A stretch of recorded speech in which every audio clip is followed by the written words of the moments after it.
The ballroom shimmered beneath towering crystal chandeliers, every candle reflecting 100-fold off polished marble floors and gilded mirrors. Silk gowns whispered as women glided past in practiced elegance, while men in tailored coats stood in clusters, measuring one another with careful smiles.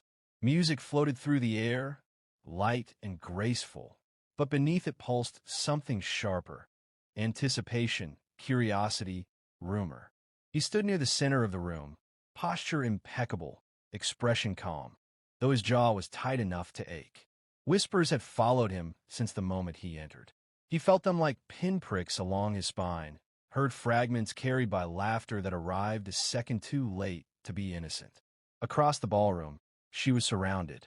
She wore composure as flawlessly as the pale gown fitted to her frame. Chin lifted, shoulders relaxed, eyes bright but guarded. She answered questions politely, smiled when expected, laughed when required. Yet every movement was measured, every breath restrained. She knew exactly what they were saying. She had known since morning. They thought she was ruined, or soon would be. The rumor had traveled faster than any formal announcement ever could. A glance held too long. A carriage ride that returned minutes later than propriety allowed. A letter, unproven, unseen, but discussed with absolute certainty. By evening, the story had grown teeth. He watched her from across the room, heart pounding harder with every second he delayed. He had not planned this night to unfold as it had. His intention had been simple: attend, endure, leave. Instead, he was standing at the edge of a decision that could not be undone. A gentleman beside him leaned in slightly. "If you don't act," the man murmured, eyes fixed ahead, "they will decide for you." He already knew that. The music shifted. Couples began to take their places for the next dance. Space opened between bodies, creating lines of sight that had not existed moments before. She looked up then, as if drawn by instinct rather than sound. Their eyes met. The world seemed to narrow to that single point of connection. Everything else, the chandeliers, the whispers, the watching faces, blurred into insignificance. Her expression flickered, surprise giving way to something unreadable. Question, warning, hope. He moved. At first it was only a step, then another. Conversation stalled as people noticed the direction of his path. A few smiles sharpened. Others faltered. No one spoke, but the silence grew heavier with each pace he crossed. She stood very still as he approached, hands folded neatly before her, pulse racing despite the calm she projected. He stopped directly in front of her, close enough that he could smell the faint floral note of her perfume. Close enough that retreat was no longer an option. "May I?" he asked quietly. Her breath caught. For a moment she did not answer. As she gave the smallest nod, he did not take her hand. Instead, he lifted his own, gentle but decisive, and framed her face between his palms. The gesture alone sent a visible shock through the room. Gasps rippled outward like a wave. Before anyone could intervene, before sense, reputation, or consequence could reclaim control, he kissed her. It was not hurried, not careless. It was deliberate, steady, unmistakable. The ballroom froze. Music faltered, then stopped entirely. Conversations died mid-syllable. Hundreds of eyes locked onto the couple at the center of the floor, witnessing a moment that would be discussed for decades. He kissed her to end a rumor, but the entire ballroom saw, and in that instant, everything changed. He pulled back slowly, hands still cradling her face, eyes searching hers. She looked stunned, lips parted, color rising high on her cheeks. Around them, the silence was deafening. Someone dropped a glass. It shattered, the sound echoing far louder than it should have. Reality rushed back in. He turned. Facing the crowd, he straightened, shoulders squared, expression resolute. "There will be no more speculation," he said clearly. His voice carried without effort, calm but unyielding. "What you witnessed is neither mistake nor impulse. It is intention." Murmurs surged instantly, too many voices overlapping to distinguish words. Shock gave way to disbelief, disbelief to calculation. He felt her fingers curl into the fabric of his sleeve behind him, a silent plea or a warning. He could not tell which. He covered her hand with his own, grounding them both. "You have made your point," an older man said from the edge of the crowd, tone clipped. "But you may find that gestures do not erase consequences." He met the man's gaze without flinching. They defined them. A hush followed. The challenge was unmistakable. Across the room, eyes darted toward doors, toward allies, toward those who might claim advantage from what they had just seen. The rumor had not been silenced. It had been transformed. She leaned closer, voice barely audible. "You didn't have to do that." "Yes," he replied softly, without looking at her. "I did." Her grip tightened. "Do you understand what this means?" He finally turned back to her, expression gentler now, though no less firm. "I understand exactly." Around them, the ballroom resumed its breath, though nothing felt normal anymore. The music did not restart. No one danced. They watched instead, hungry for the next fracture. Because a kiss meant one thing in private. But in public?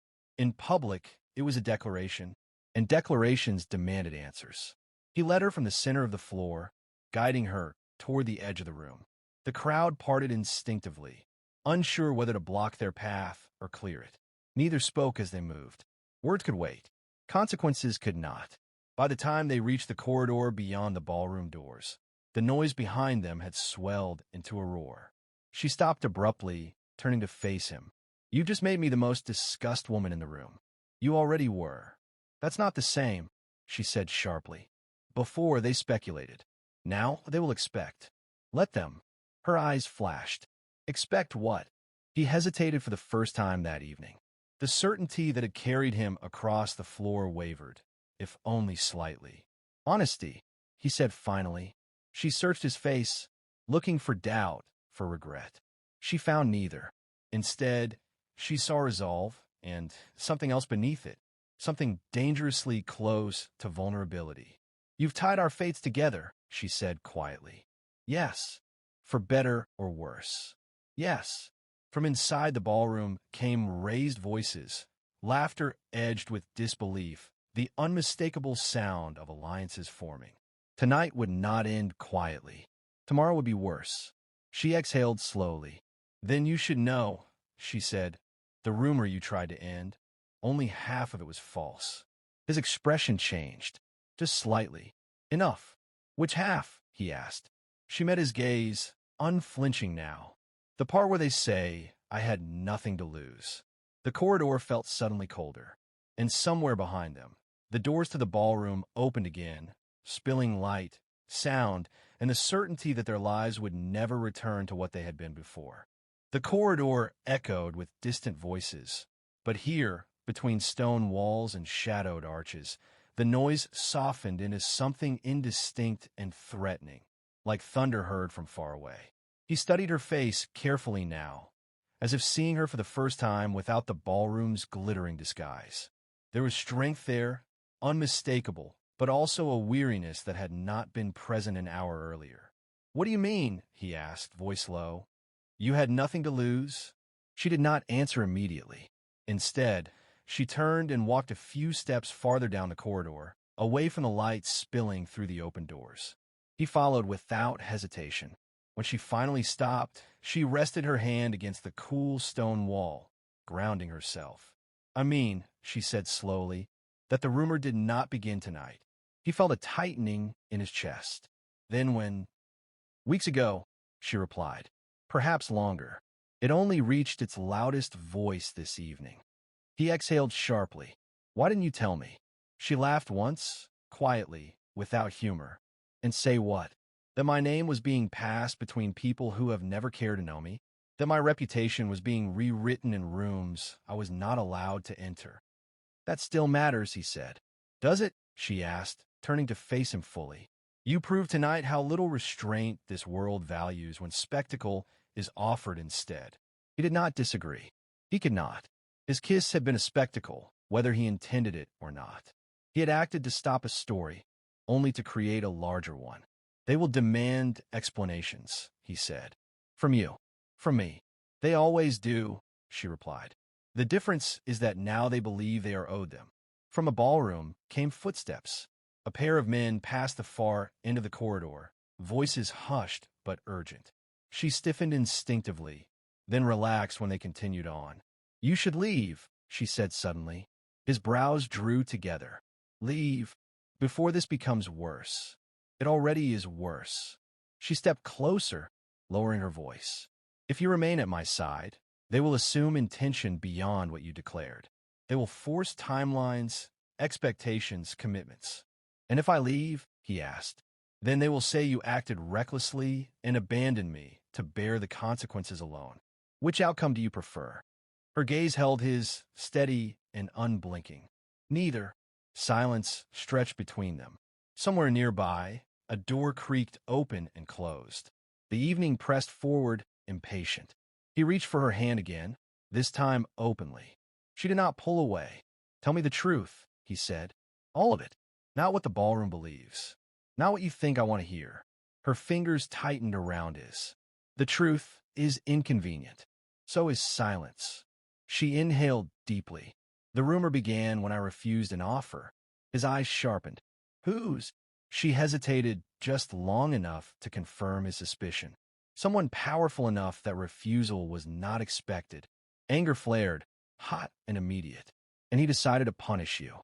"He decided," she corrected softly, "to redefine me." He took a step closer. "You should have come to me." She shook her head. "You underestimate how carefully such men choose their targets. There are rules they never break. No threats that can be proven. No actions that can be traced directly to them.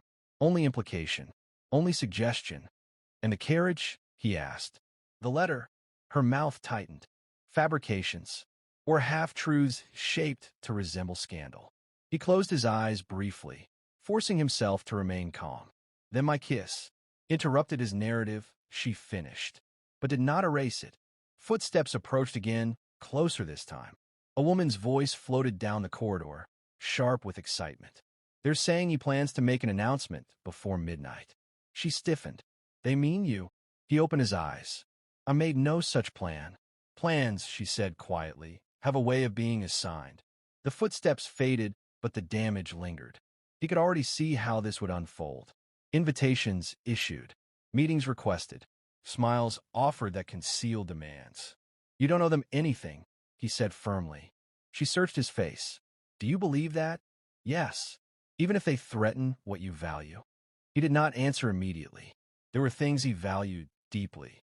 Position, legacy, responsibilities inherited rather than chosen.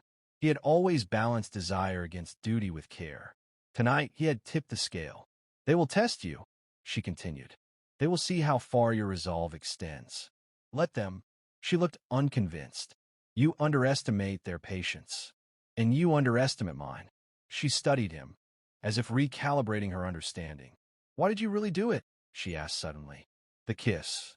He did not pretend confusion. "You know why. I know what it looked like. I don't care what it looked like." "That's dangerous," she said softly. "So is pretending indifference." For a moment, the world narrowed again, just as it had in the ballroom, though without witnesses this time. His hand still held hers, warm and steady. "If I ask you something," she said, "will you answer honestly?" "Yes." Was it purely strategy? He did not hesitate. "No." Her breath caught. "Then what else?" He met her gaze fully. It was refusal. To what? To letting them decide what you are. Her throat tightened. She looked away, blinking once, then twice. "That is not a small thing."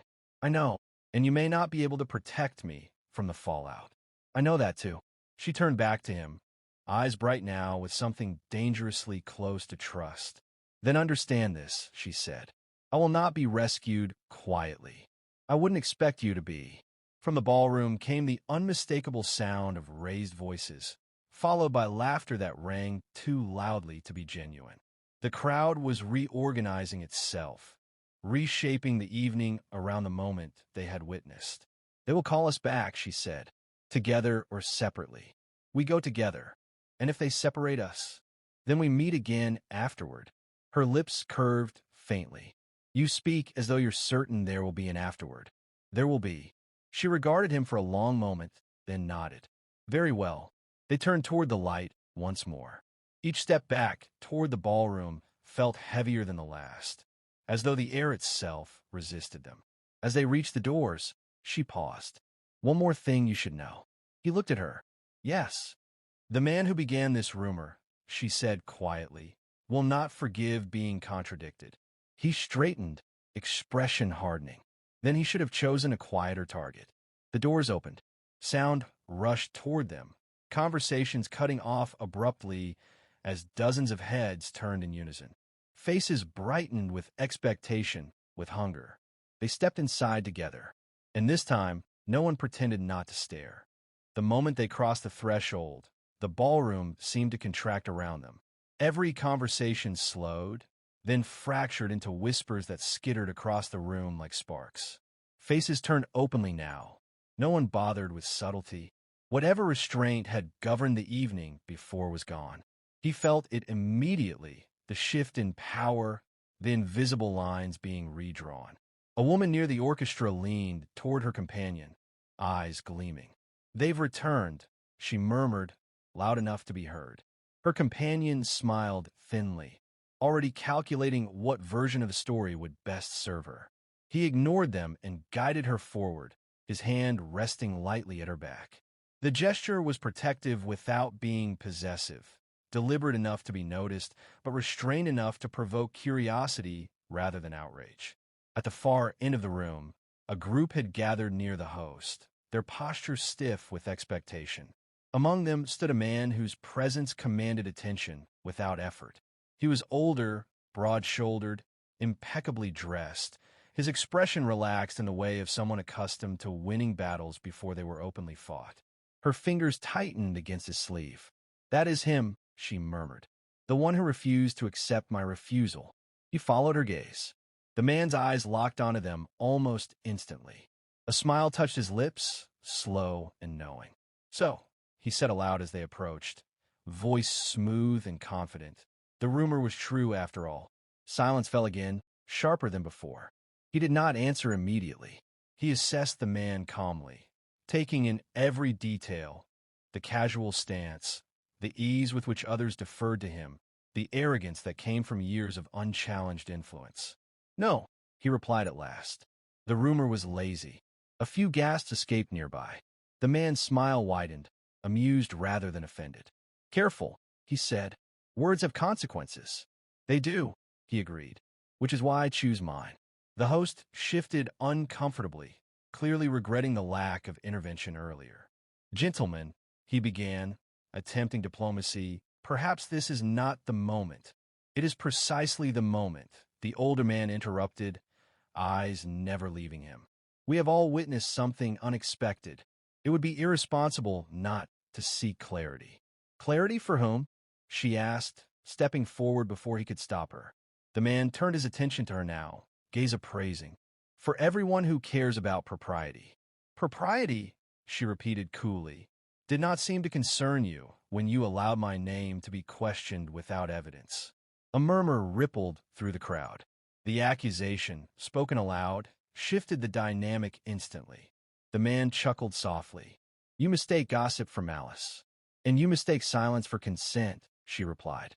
He felt a surge of admiration and concern. She was exposing herself deliberately now, challenging a man who thrived on unspoken threats. The man's eyes flicked back to him. "You have placed yourself in an interesting position," he said. "One might think you were attempting to claim something already compromised." The insult landed precisely where intended. He stepped closer, closing the distance between them. "I am not claiming," he said evenly. "I am contradicting." "On what authority?" "On my own." A pause followed. The orchestra members exchanged uncertain glances, bows resting idle against strings. The chandeliers burned steadily overhead, illuminating the tension without mercy. The man studied him for a long moment, then inclined his head slightly. "Very well. Let's speak plainly. By all means, you wish the rumor to end." "Yes." "You wish your reputation preserved." "I wish it returned." "And you're prepared to offer assurance in exchange." She turned sharply toward him. "You owe him nothing." "I owe him nothing," he agreed. "But I owe you honesty." The man's smile sharpened. Honesty is refreshing. He drew a steady breath. There will be no engagement announced tonight. No forced narrative. No private agreements disguised as concern. A stir moved through the crowd. This was not the concession they expected. The man raised an eyebrow. Then what exactly are you offering? Visibility, he replied. Accountability. I will not disappear after this evening. I will not deny what I have done, nor will I allow it to be reshaped to suit your convenience. The man considered this. You propose to stand beside her publicly. Repeatedly. Yes. And you believe that will silence speculation? No, he said calmly. But it will redirect it. The man laughed softly. You are bold. So I'm told. Silence settled again, heavier this time, as the man weighed his options. He was not accustomed to resistance that refused to play by expected rules. Finally, he spoke. Very well. Let the evening continue. Relief rippled through some of the guests. Others looked disappointed. The confrontation had ended without blood. But he knew better. As the man turned away, he leaned closer and murmured, This is not finished. He met the warning without flinching. I wouldn't expect it to be. Music resumed, tentative at first, then stronger as dancers returned to the floor. Laughter followed, though it sounded forced, rehearsed. The ballroom attempted to reclaim its illusion of normalcy. She exhaled slowly. You should not have done that. I should have done more, he replied. She shook her head. You have made an enemy.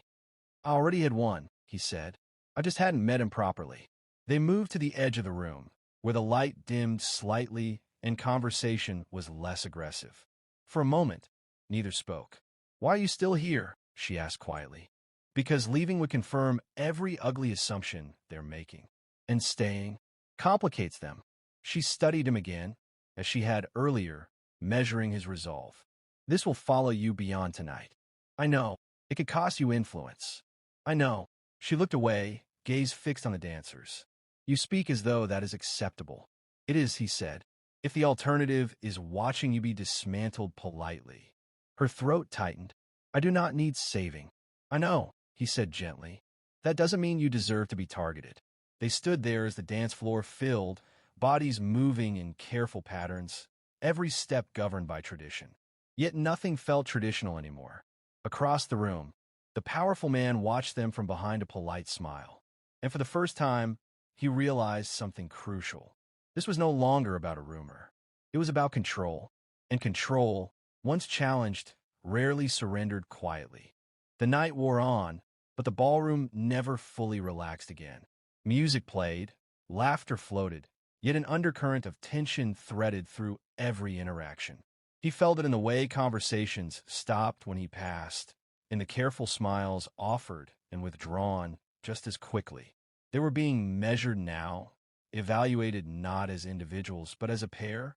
She noticed it too. They're watching how long you stay, she murmured as another dance ended and applause scattered through the room. As if duration itself proves intent.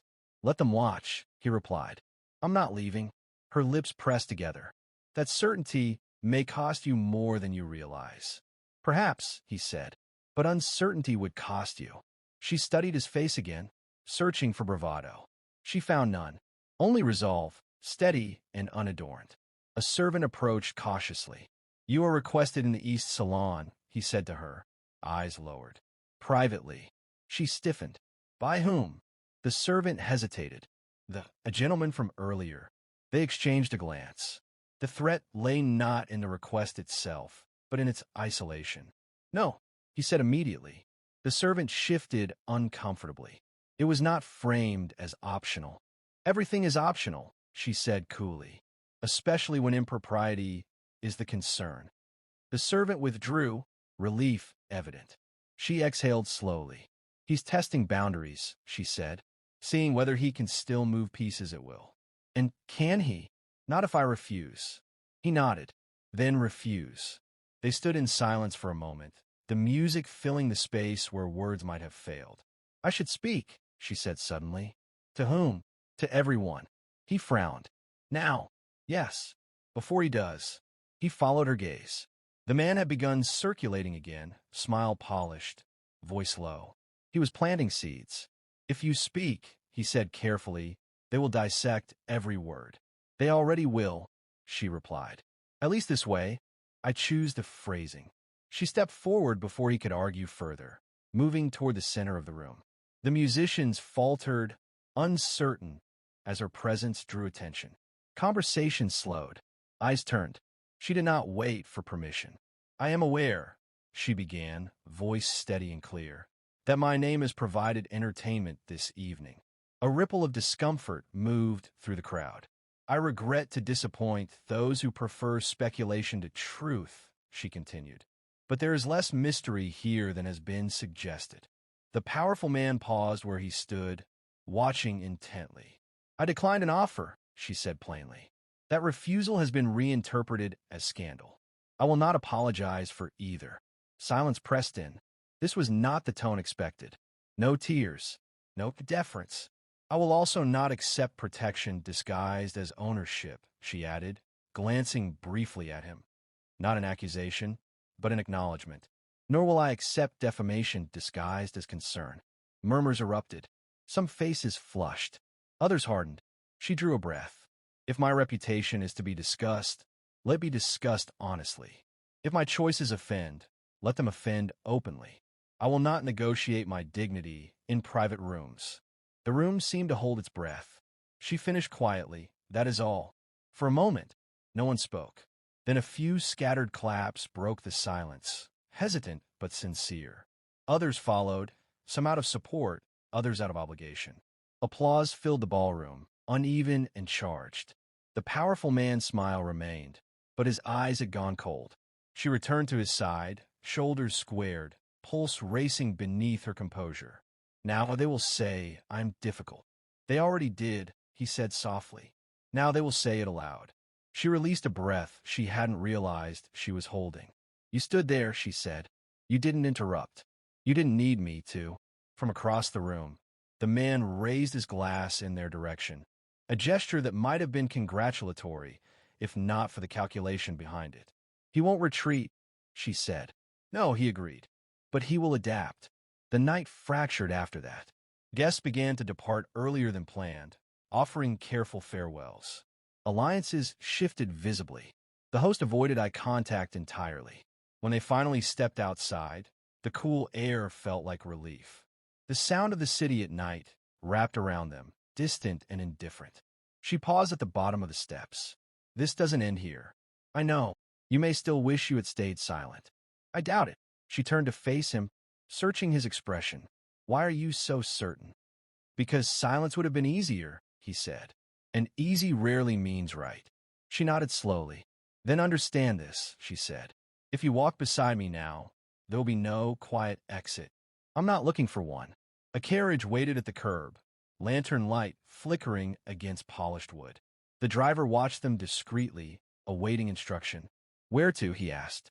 She hesitated, then looked at him, not as someone seeking direction, but as someone offering a choice. He met her gaze. Wherever the truth is least convenient. She smiled faintly.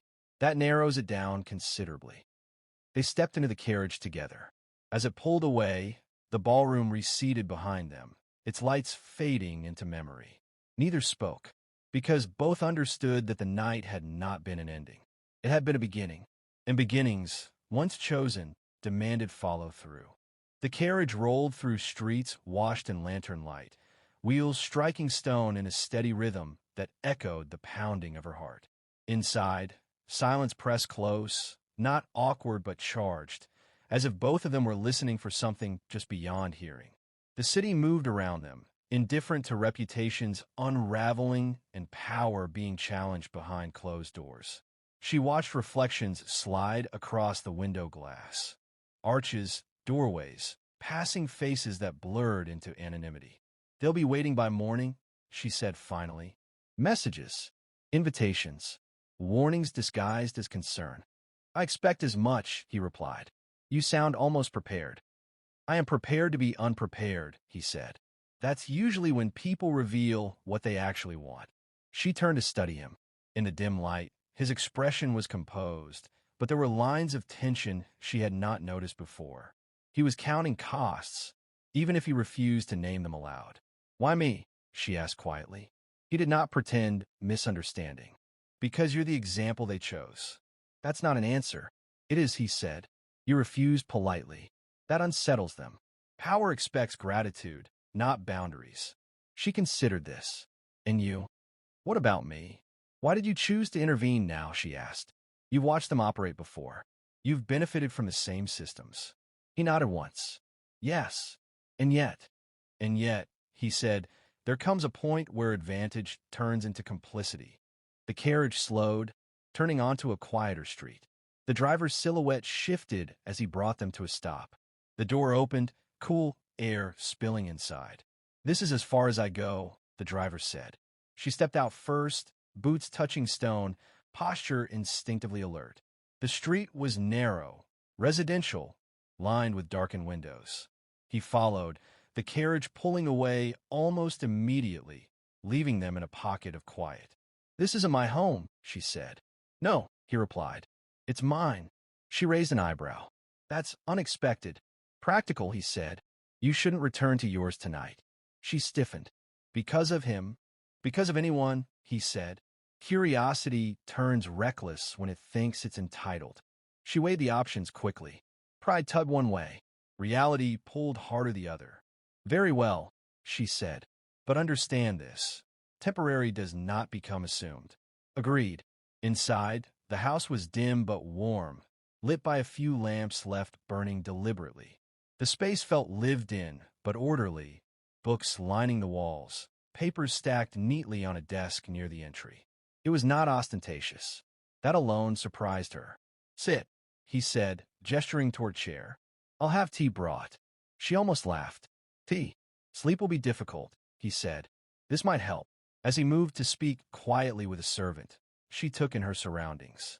This was the center of his private life, the place he retreated when public faces were no longer required. The thought unsettled her more than the ballroom had. He returned, settling across from her. We should be clear, he said. Tonight set expectations. Whose? Everyone's. She leaned back, crossing her arms. Including yours? Yes. Then state them. He considered his words carefully. I will not issue a declaration to satisfy the crowd. I will not propose a timeline to appease the anxious. And I will not allow you to be cornered into choices you do not want.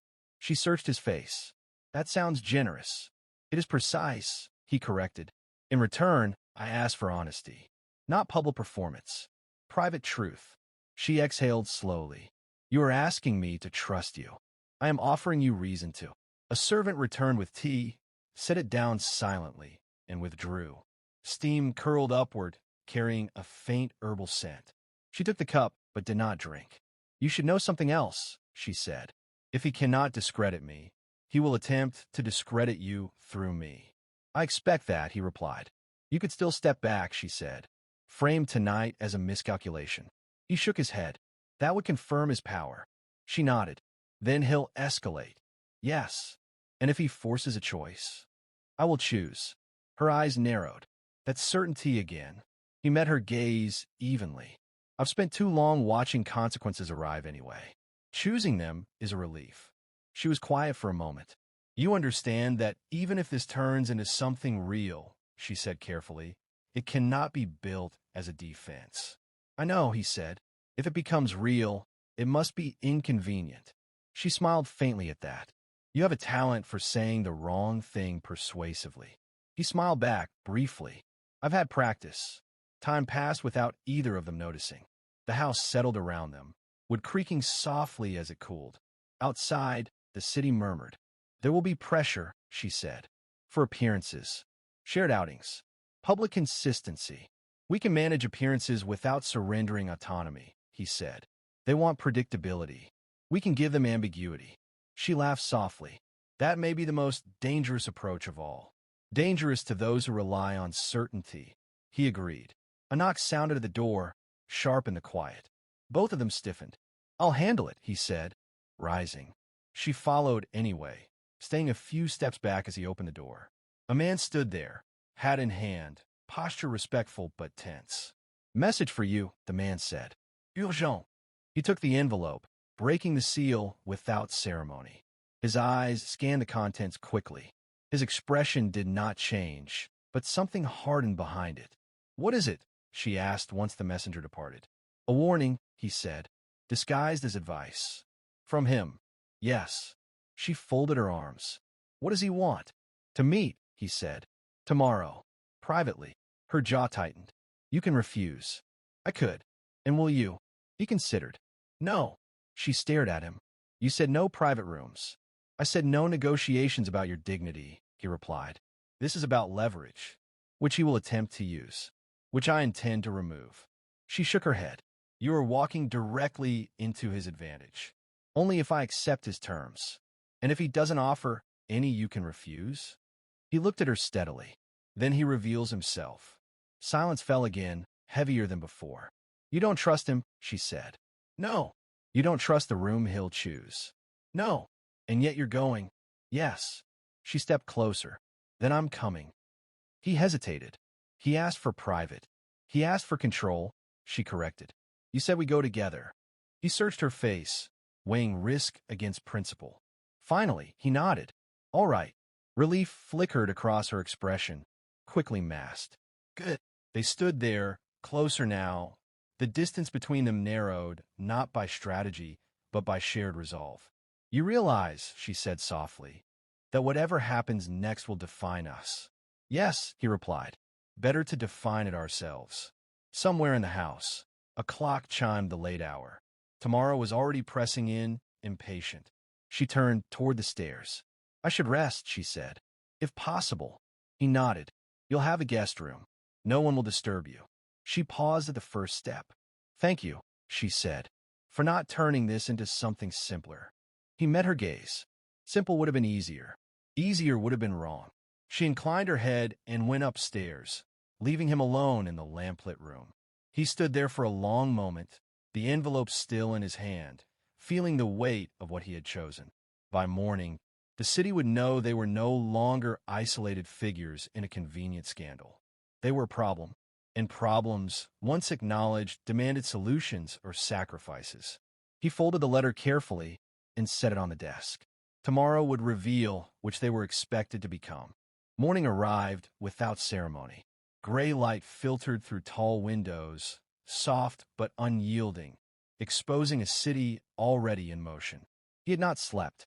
The letter lay open on the desk where he had left it, its words memorized, its implications multiplying with every passing hour. The house stirred quietly. Servants moved with practiced discretion, avoiding unnecessary glances, sensing the tension without needing explanation. She descended the stairs just after dawn, composed, dressed simply, hair pulled back with intention. There was no trace of the previous night's spectacle in her posture, only focus. "They've begun," she said, holding up a folded paper she had retrieved from the doorstep. "Notices, opinions, predictions." He took it from her, scanning quickly. "They're framing you as impulsive." She smiled faintly. "I've been called worse." "They're framing me as reckless." "Also accurate," she said lightly. He looked at her, then nodded once. "We should eat before we leave." She arched a brow. "Before we walk into a trap?" "Especially before." They sat at the small table near the window, the city unfolding below. Neither had much appetite, but routine itself felt like resistance. "Tell me exactly what his message said," she asked. "He requests a meeting before noon," he replied. "Neutral location. Minimal witnesses." He claims concern. "Of course he does. He implies that continued association between us will damage not only my standing, but yours." She laughed quietly, as if my standing was not already under negotiation without my consent. "He also suggests," he continued, "that cooperation could restore equilibrium." "Meaning silence," she said. "And separation." "Yes." She set her cup down carefully. "Then his interest is not in truth." "No," he agreed. "It's in containment." A carriage waited outside by the time they were ready. The driver's eyes flicked toward them with open curiosity before discipline returned his gaze forward. The meeting place was a private gallery on the edge of the city, respectable, tasteful, and discreet. A location chosen precisely to appear reasonable. Inside, The powerful man waited alone, hands clasped behind his back as he examined a painting he had seen dozens of times before. He turned as they entered, surprise flickering across his face when he saw her beside him. "I requested privacy," he said mildly. "You received honesty instead," she replied. The man's gaze lingered on her for a moment before returning to him. "You are making this unnecessarily complicated." "Then simplify it," he said. "Say what you want." The man gestured toward the seating. They did not sit. "I want stability," the man said. "This city thrives on predictability." "People thrive on dignity," she countered. The man smiled thinly. "Dignity is a luxury afforded by stability." She met his gaze unflinchingly. "That's a convenient philosophy for those who never have to defend theirs." He exhaled slowly. "You misunderstand me. I am offering protection." "From whom?" she asked. "From consequences," he said. "From narratives you cannot control." "You mean the ones you began?" she said calmly. Silence stretched. "I could make this easier for you," the man said to him. "Distance yourself. Allow this to fade. I will ensure no further damage." "And in return?" "You return to your proper role," the man replied. "Unencumbered." He nodded slowly. "And her?" The man hesitated just long enough. "She will be managed." She laughed softly. "There it is." The man's eyes narrowed. "You should be careful." "I am being careful," she said. "With my freedom." He stepped forward. "This ends now," he said. "There will be no separation staged for your comfort. No silence purchased with implication." The man studied him. "You would sacrifice influence for principle?" "I would sacrifice leverage for integrity," he replied. "Influence earned by intimidation is fragile." The man's expression hardened. "Then you leave me no choice." "You never had one," she said. The room seemed to contract around them. Outside, distant street sounds filtered in, ordinary and oblivious. "Very well," the man said finally. "If you insist on visibility, you will receive it." He inclined his head slightly. "So will you." They left without another word. Outside, she released a breath she had been holding. "That was not a victory," she said. "No," he agreed. "It was a line, and once drawn, someone crosses it." The carriage carried them away, the gallery receding behind stone and iron gates. "They will escalate," she said. "Publicly now." "Yes." "Attacks. Leaks. Carefully curated outrage." "Yes." She turned to him. "Are you prepared for that?" He met her gaze. "Are you?" She smiled faintly. "I've been preparing my whole life." Back at the house, messengers were already waiting. Letters stacked neatly. Requests for comment. Invitations framed as obligations. "They want statements," she said, flipping through them. "Joint appearances." "We'll give them neither," he said. "Not yet." "Then what?" "Context," he replied. "On our terms." She nodded slowly. "Selective truth." "Complete truth," he corrected. "At the right moment." She studied him. "You're not afraid." "I am," he said honestly, "but fear doesn't get to decide." They spent the afternoon planning. What to ignore, what to acknowledge, what to allow to circulate unanswered. Strategy layered over principle, restraint over impulse. As evening approached, exhaustion settled in. "You should rest," he said. "And you?" "I will," he replied. Eventually, she hesitated at the doorway. "You could still walk away." "I know, and you're choosing not to." "Yes." She nodded once. "Then whatever happens next, we face it openly." He met her gaze. Together, she turned and left the room, leaving him alone again with the quiet and the consequences. Outside, the city buzzed with anticipation. Rumors sharpened, alliances shifted, and somewhere, the powerful man began to move his pieces. The next phase had begun.